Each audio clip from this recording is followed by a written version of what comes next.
транспорт министрлигине кайрылгым келет. Мына кыш Кудай буйрса бүттү, жаз келди, күн жылыды. Кышкы туризм аяктады, мына жазгы, жайкы туризм келе жатат.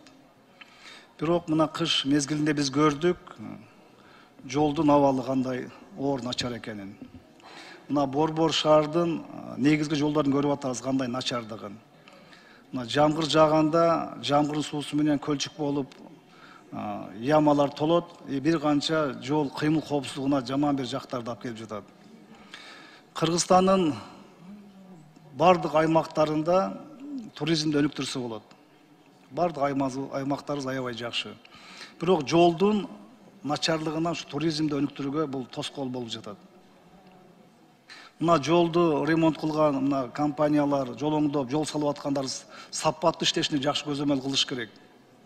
Бир канча жолдорду көрүп жатабыз, 100-200 метр баштап коет, калгандары мына биринчи грунтовкасы бир канча акча каражаты кетип, шагыл төгүлүп атат, канча адам иштеп атат. 1-2 жыл, 3 жылга ташталып, башка жакты баштап атышат. Мына бир мерчемдүү жакшы бир тараптуу иш жок да булардачы. Кайсыл жерди бирөө айтып койсо, ошол жак чуркап баштайт да, негизги жолдор мына калып атат. Ошон үчүн Алмаз Акунжанович, бул транспорт жана коммуникациялар министрлигинде биз угушубуз керек алардын иштеринчи. Ар бир министр келгенде биз мактайбыз, сиздер дагы аларга кепилдик бересиздер, жакшы 2-3 ай иштесин, жакшы алып барат депчи.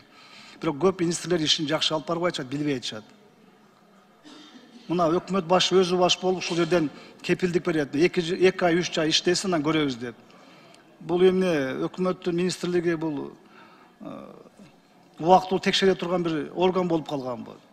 Татыктуу министрди алып келиш керек, иштешке ишти алып барыш керек. Жол жакшы болбосо мамлекет өнүкпөйт. Туризмди өнүктүрөбүз деп атпайбызбы?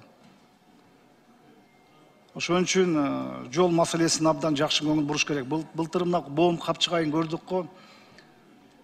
Мына сезондо жамгырдан эмне болду? Канча күн кыйналды?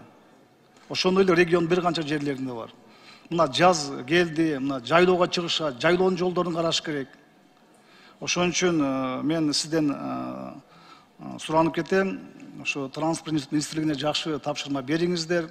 Мен төрага сизге дагы айтам, ушу протокол тапшырма берип койсоңуздар. Рахмат.